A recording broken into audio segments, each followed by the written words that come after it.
Friends स्वागत करछि आज मोस्ट इंपोर्टेंट वीडियो पर डिस्कशन करबा। देखंतु +3 second semester exam Odia honours पिलामन पई तो वर्तमान आपनकर कोर पेपर 3 एवं 4 सेकंड सेमिस्टर आपनकर रहिछि। तो वर्तमान देखंतु प्रथमे कोन प्राक साला साहित्य जोटा कि कोर पेपर 3 रे रहउछि एवं कोर पेपर 4 रे रहउछि आपनकर मध्ययुगीय ओडिया साहित्य। तो जो माने भी एई पर्यंत कॉन्सेप्ट क्लियर हिनांती प्राक साला साहित्य तार समय सीमा केते, मध्ययुग ओडिया साहित्य जो मध्ययुगर तार समय सीमा केते, तो एई पर्यंत तांकर बेसिक क्लियर हिनांती निहाती भाबरे आजिरो एई वीडियो आपनकर बेसिक क्लियर करदेवी ता सहित क्वेश्चन केमिति आसीबो तार मु डिस्कशन करेबी। देखंतु आप माने पढुचंती प्रथमे आपने बेसिक टू आपने तार हाई लेवल को जातु माने प्रथमे बेसिक क्लियर होंतु तार फंडामेंटल कौन अच्छी ताहा प्रथमे क्लियर होंतु। तो जो माने जणे जणे कौन पढ़ुचंती किंतु तांकर घोषा विद्या अच्छे तो यहाँ देखो प्रथमे आप घोषा विद्या छाड़ू प्रथमे तार क्लियर होंतु बेसिक क्लियर होंतु प्राक साल साहित्य कौन पे आसी प्राक साल साहित्य कौन अच्छी तार समय सीमा केते है सहीटा अपन प्रथमे जाना निहाती आवश्यक। तापर आम मध्ययुग ओडिया साहित्य विषय में पढ़ा कहीं क्वेश्चन सर्ट क्वेश्चन आसे सहित लंग क्वेश्चन आसिले तार किसी पॉइंट आप लिखिपारे। तो बर्तमान देखो मुझको यही जो भिडियो आपन बेसिक सहित फंडामेंटल क्लियर करदेवी प्राक साल साहित्य मध्ययुग ओडिया साहित्य कौन पे आसी तार समय सीमा केते आपको निहाती जाना आवश्यक।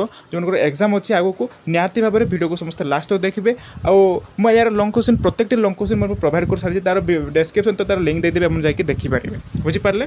तो देख प्राक साला साहित्य आम यार समय सीमा क्वेश्चन आसो प्राक साला साहित्यर समय सीमा निर्धारण कर प्राक साला साहित्यर समय केते तार समय सीमा केते माने आलोचना कर। तो देखो यहीटा आम कहीपर प्रथमे मन रखु आम प्राक साला युग को बुझीपारे प्राक साला युग को आम 3टी पर्यायर आम विभक्त करूँ। तो से 3टी पर्याय हूँ कथित साहित्य है कथित साहित्य बा लोक साहित्य बोली कही था और द्वितीय है अभिलेख साहित्य और तृतीय है लिखित साहित्य। आम प्राक साला साहित्य को 3टी पर्यायर आम विभक्त करूँ जहाँकि आम कथित साहित्य मान क्या जोटा कि लोक मान द्वारा जो कथबार्ता करते लोक मान द्वारा बोली कही था। अभिलेख साहित्य बोले जहाँ भी आम अभिलेख साहित्य अभिलेख माने विभिन्न प्रकार पथिशालू विभिन्न प्रकार माने कौन शिलालेखर आम जहाँ आम पाई था अभिलेख साहित्य बोली कही था। लिखित साहित्य जहाँद्वारा आम माने कौन लिखा द्वारा जो लिखित साहित्य आम जहाँ लिखा द्वारा आम जापर था। पूर्ववर्ती समय आम से समय कौन लिखा द्वारा आम कि कागज पत्र नाला से समय आम तालपत्र मध्यम आम लिखा आम स्टार्ट करूँ किंतु वर्तमान लिखित साहित्य मान कलम कागज द्वारा आम लिखा स्टार्ट करूँ। तो ये आम लिखित साहित्य बोली कही था। यहाँ मैंने प्रथम बेसिक क्लियर हूँ है प्राक साल साहित्य 3टी पर्याय विभक्त करा जोटा कि कथित अभिलेख लिखित साहित्य। तो यहाँ आम जानतु प्राक साल साहित्यर समय सीमा केते है यहाँ देखो प्राक साला साहित्यर समय सीमा 8म और 9म शताब्दी ठारू 14श शताब्दी शेष पर्यंत व्याप्त है।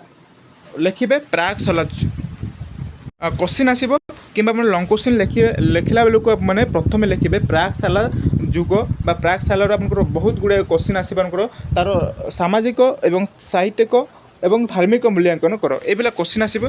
प्रथम आप हेडिंग्स देवे प्राक साला साहित्यर समय सीमा हूँ 8म 9म शताब्दी ठारू 14श शताब्दी को आम प्राक साला युग बोली आम कही था है। ये मन रखु एवं देखो आम पढ़ा प्राक साला साहित्य युगर अच्छी आप कौन नाथ साहित्य अच्छी और चर्या साहित्य अच्छी। मोस्ट इम्पोर्टाट आप क्वेश्चन आसो चर्या साहित्य कहले कौन बुझ बुझीपारे चर्या साहित्य कहले कौन बुझ आम जाना चर्या साहित्य कहले कौन बुझ आम जाना। तो चलो बर्तमान देखूँ आमर प्राक साल साहित्य प्रथमे कौन चर्या साहित्य पढ़ा देन पढ़ा नाथ साहित्य पढ़ा प्रथमे जाना पड़ो चर्या साहित्य कहले कौन बुझ। तो देखो ये आप क्वेश्चन आसो कौन आसो मन को कहीदे चर्या साहित्य कहले कौन बुझ। तो चर्या साहित्य कहले चर्या गीति और दोहा को बुझाए।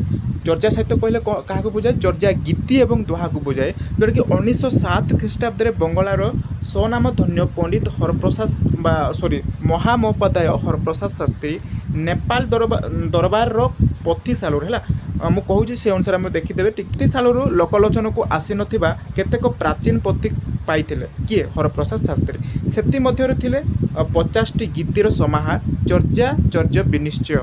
तो देखो आम प्रथमे जाना चर्या साहित्य कहले कौन बुझे जोटा कि हरप्रसाद शास्त्री जोटा कि 1907 ख्रीष्टाब्द बंगालू से स्वनामधन्य पंडित महामहोपाध्याय हरप्रसाद शास्त्री नेपाल बुझीपारे नेपाल दरबार पथिशालू से केतेक लोकलोचन को आसी नथिला केतेक प्राचीन पथी को से आनी पाइथिले।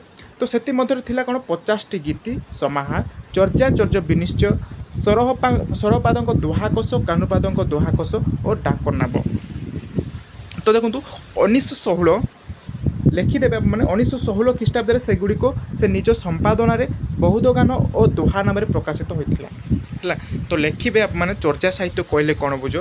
ପ୍ରଥମେ କିଏ ହରପ୍ରସାଦ ଶାସ୍ତ୍ରୀ, ଯେଉଁଟାକି କେତେ ମସିହାରେ 1907 ମସିହାରେ 1907 ଖ୍ରୀଷ୍ଟାବ୍ଦରେ କହିବା 1907 ଖ୍ରୀଷ୍ଟାବ୍ଦରେ ସେ ଲୋକଲୋଚନକୁ ଆସିନଥିବା କେତେକ ପୋଥିଶାଳରୁ ପ୍ରାଚୀନ ପୋଥି ସେ ପାଇଥିଲେ। ପ୍ରାଚୀନ ପୋଥି ସେ ପାଇଥିଲେ ଯେଉଁଟାକି 50ଟି ଗୀତର ସମାହାର ଥିଲା ଚର୍ଯା, ଚର୍ଯ୍ୟ, ବିନିଶ୍ଚୟ, ସ୍ୱରପାଦଙ୍କର ଦୋହାକୋଷ ଏବଂ କାହ୍ନୁପାଦଙ୍କ ଦୋହାକୋଷ ଏବଂ ଡାକନାମ। ଏବଂ ବର୍ତ୍ତମାନ କ'ଣ 1916 ଖ୍ରୀଷ୍ଟାବ୍ଦରେ ସେଗୁଡ଼ିକୁ ସେ ନିଜ ସମ୍ପାଦନାରେ ବୌଦ୍ଧ ଗାନ ଓ ଦୋହା ନାମରେ ପ୍ରକାଶିତ କରିଥିଲେ। କେତେ ମସିହାରେ 1916 ଖ୍ରୀଷ୍ଟାବ୍ଦରେ। ତ ଏଇଠି ଦେଖନ୍ତୁ 1929 ଖ୍ରୀଷ୍ଟାବ୍ଦରେ ଡକ୍ଟର ପ୍ରଭୁଚନ୍ଦ୍ର ବାଗଚୀ ନିଜର ନେପାଳ କ'ଣ ରହଣି କାଳରେ 2 ଖଣ୍ଡ ଦୋହାକୋଷ ଆବିଷ୍କାର କରିଥିଲେ। ଏଇଠି ଏବଂ ବୁଝିବାକୁ ପଡ଼ିବ ଚର୍ଯାର ଅର୍ଥ କ'ଣ। ପ୍ରଶ୍ନ ଆସିବ ଆପଣଙ୍କର ଚର୍ଯାର ଅର୍ଥ କହିଲେ ଆମେ କ'ଣ ବୁଝିବା। ଦେଖ ଚର୍ଯା ଶବ୍ଦର ଅନେକ ଅର୍ଥ ମଧ୍ୟରେ ମୂଳ ଅର୍ଥଟି ହେଉଛି ଆଚରଣ। ସିଧାସଳଖ ଭାବରେ ଆପଣ ଲେଖିବେ, ସର୍ଟ କୋଶ୍ଚିନ୍ ଆସିବ ଚର୍ଯା ଶବ୍ଦର ଅର୍ଥ କହିଲେ କ'ଣ ବୁଝ। ତ ଚର୍ଯା ଶବ୍ଦର ଅର୍ଥ ହେଉଛି ଆଚାର ବା ଆଚରଣ ହେଲା। ମାତ୍ର ସାଧାରଣ ଆଚରଣ କହିଲେ ଯାହା ବୁଝୁ ବା ଆଚରଣ ତାହା ନୁହେଁ। କିନ୍ତୁ ଆମେ କହିବା ଆଚରଣ କହିଲେ ଯାହା ସାଧାରଣ ଭାବରେ ଆମେ ଯାହା ବୁଝୁ ତାହା ନୁହେଁ, କିନ୍ତୁ ଏହା ଯୋଗ ସାଧନ ପଦ୍ଧତି ସମ୍ପର୍କିତ ଆଚରଣ। ଏଇଟା କ'ଣ କହିବା, ଏଇଟା ଯୋଗ ସାଧନ ପଦ୍ଧତି ସମ୍ପର୍କିତ ଆଚରଣ ବୋଲି ଆମେ କହିପାରିବା। ତ ଆପଣମାନେ ଲେଖିପାରିବେ ଚର୍ଯାର ଅର୍ଥ କାହାକୁ ବୁଝାଏ ତାହେଲେ ଲେଖିପାରିବେ ଚର୍ଯାର ଅର୍ଥ ହେଉଛି ଆଚାର ବା ଆଚରଣ ହେଲା। ଆଚାର ବା ଆଚରଣକୁ ଆମେ ଚର୍ଯା ଅର୍ଥ ବୋଲି ଆମେ ବୁଝିଥାଉ। ତ ନେକ୍ସଟ ଦେଖନ୍ତୁ ଏଇଠି ଆପଣଙ୍କର ଚର୍ଯାର ଅନ୍ୟାନ୍ୟ ଅନେକ ଅର୍ଥ ମଧ୍ୟ ଅଛି, ଯେଉଁଟାକି ଅନ୍ୟାନ୍ୟ ଅର୍ଥ ହେଉଛି କହିପାରିବା ଚର୍ଯାର ଅର୍ଥ ଅଧ୍ୟୟନ ବା ସମୀକ୍ଷା। ମାନେ କୋଶ୍ଚିନ୍ ଆଉ ଗୋଟେ କୋଶ୍ଚିନ୍ ଆସିବ ଆପଣଙ୍କର ଚର୍ଯା ସଂଖ୍ୟା, ସର୍ବାଧିକ ଚର୍ଯା ସଂଖ୍ୟା କିଏ ମାନେ କ'ଣ ଆଲୋଚନା କରିଛନ୍ତି ବା ଲେଖିଛନ୍ତି। ଏଇଟା ଆପଣଙ୍କର କାହ୍ନୁପା ହେଲା। କାହ୍ନୁପା ଆପଣ ଲେଖିବେ, କୋଶ୍ଚିନ୍ ଆସିବ କାହ୍ନୁପାଙ୍କର ସର୍ବାଧିକ ଚର୍ଯା ସଂଖ୍ୟା ଅଧିକ ଅଛି ହେଲା। କାହ୍ନୁପାଙ୍କର କାହ୍ନୁପାଦ ବୁଝିପାରିଲେ, କାହ୍ନୁପାଦ ମନେ ରଖିବେ। କୋଶ୍ଚିନ୍ ଆସିବ ଚର୍ଯା କିଏ ସର୍ବାଧିକ ଚର୍ଯା ପଦ ବା ଚର୍ଯା ଗୀତିକା ଗୁଡ଼ିକ ଆଲୋଚନା କରୁଛନ୍ତି ବା ଚର୍ଯା ଗୀତିକା ତାଙ୍କର ଅଛି ଯେଉଁଟାକି କାହ୍ନୁପାଙ୍କର। ବୁଝିପାରିଲେ, କାହ୍ନୁପାଙ୍କର ସେ ସର୍ବାଧିକ ଚର୍ଯା ପଦ ଆଲୋଚନା କରୁଛନ୍ତି ବା ଚର୍ଯା ଗୀତିକା ମନେ ରଖିବେ। ଦେଖନ୍ତୁ ଆଉ କିଛି ନାହିଁ। ନେକ୍ସଟ କ'ଣ ଅଛି ଦେଖନ୍ତୁ ନାଥ ସାହିତ୍ୟ ହେଲା। ଆପଣଙ୍କର ଅଛି ନାଥ ସାହିତ୍ୟ।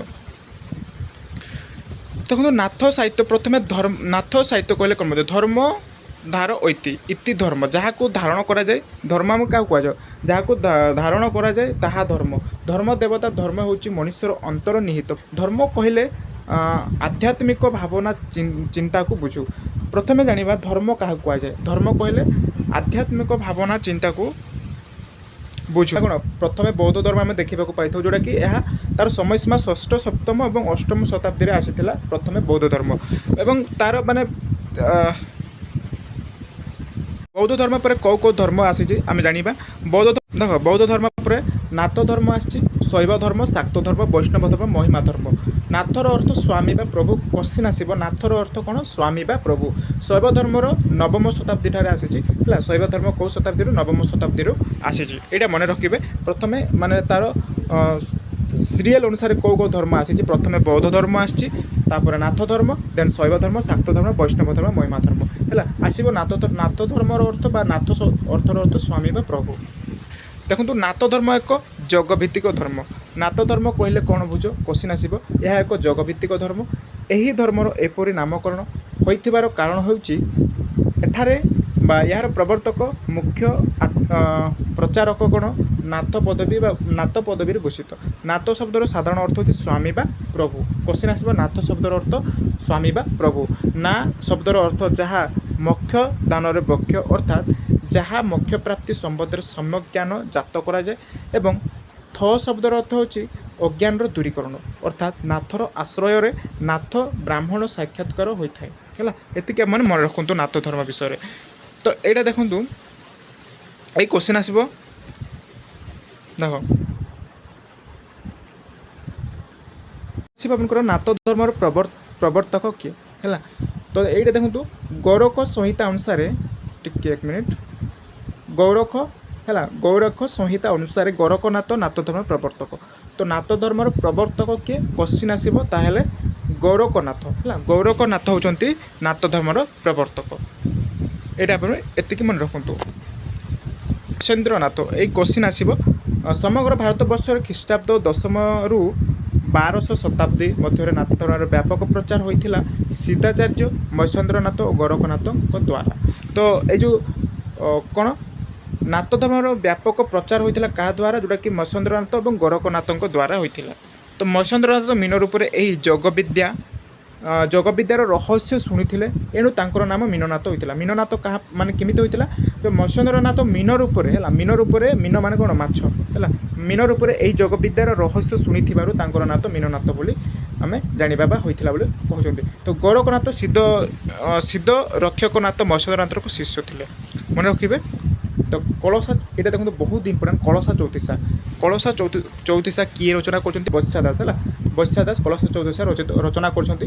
ଏବଂ ଏଇଟା ମନେ ରଖନ୍ତୁ। ଦେଖନ୍ତୁ କଳସା ଚଉତିସା 1931 ହେଲା, 1931 ଖ୍ରୀଷ୍ଟାବ୍ଦରେ ସର୍ବପ୍ରଥମେ ଲୋକଲୋଚନକୁ ଆସିଥିଲା। କେତେ ମସିହାରେ? 1931 ମସିହାରେ କଳସା ଚଉତିସା ବୈଶ୍ୟା ଦାସଙ୍କର ରଚିତ ହେଲା। ଏବଂ ରୁଦ୍ର ସୁଧାନିଧି କୋଶ୍ଚିନ୍ ଆସିବ। ରୁଦ୍ର ସୁଧାନିଧି ମାନେ କାହା ଦ୍ୱାରା ରଚନା କରାଯାଇଛି? ରୁଦ୍ର ସୁଧାନିଧି 1965 ଖ୍ରୀଷ୍ଟାବ୍ଦରେ ଡକ୍ଟର କରୁଣାକର ହେଲା। କିଏ? ଡକ୍ଟର କରୁଣାକର ତାଙ୍କର ସମ୍ପାଦିତ ରୁଦ୍ର ସୁଧାନିଧି ନାରାୟଣ ନନ୍ଦ ଅବଧୂତଙ୍କ ସ୍ୱାମୀଙ୍କ ଦ୍ୱାରା ଏହା ରଚିତ। ଦେଖ, ରୁଦ୍ର ସୁଧାନିଧି ମାନେ କିଏ ରଚନା କରୁଥିଲେ?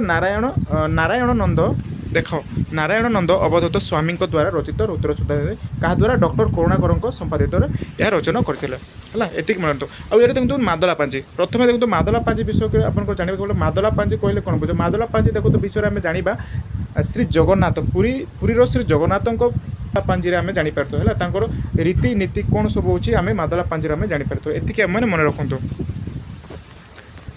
ହେଲା। ତ ଏତିକି ଥିଲା। ଦେଖନ୍ତୁ ବହୁତ ଇମ୍ପୋର୍ଟାଣ୍ଟ, ଯେଉଁଟାକି ଆମେ ଚର୍ଚ୍ଚା ସାହିତ୍ୟ ବା ନାତ ସାହିତ୍ୟ ବିଷୟରେ କୋଶ୍ଚିନ୍ ଆସିବ, ସର୍ଟ କୋଶ୍ଚିନ୍ ଯାହା ବି ଆମକୁ ଇମ୍ପୋର୍ଟାଣ୍ଟ ଅଛି ଏମାନଙ୍କୁ କହିଦେଲି। ତ ବର୍ତ୍ତମାନ ଏହାର ଲଙ୍ଗ କୋଶ୍ଚିନ୍ ମାନଙ୍କୁ ପ୍ରୋଭାଇଡ଼ କରିସାରିଛି। ଯେଉଁମାନେ ଦେଖିନାହାନ୍ତି ତାହେଲେ ଦେଖିଦେବେ। ମୁଁ ତାର ଆଇପଟରେ ଏଇଠି ଆପଣ କ୍ଲିକ୍ କରି ଦେଖିପାରିବେ। ତାର ଡେସ୍କ୍ରିପସନ୍ ତଳେ ମଧ୍ୟ ଆପଣଙ୍କୁ ଦେଇଦେବି, କିମ୍ବା ଆପଣ କମେଣ୍ଟ କରି କହିବେ କ'ଣ ସବୁ ଲଙ୍ଗ କୋଶ୍ଚିନ୍ ଆପଣଙ୍କର ଅଛି। ମୁଁ ଆମକୁ ଆଗକୁ ସିଲେକ୍ସନ୍ କୋଶ୍ଚିନ୍ ମଧ୍ୟ ନେଇକି ଆସିବେ। ତ ଆଜି ପାଇଁ ଏତିକି ଥାଉ। ଆଶା କରୁଛି ଆପଣଙ୍କୁ କିଛି ମାତ୍ରାରେ ଭିଡ଼ିଓ ଭଲ ଲାଗିଥିବ। ଧନ୍ୟବାଦ।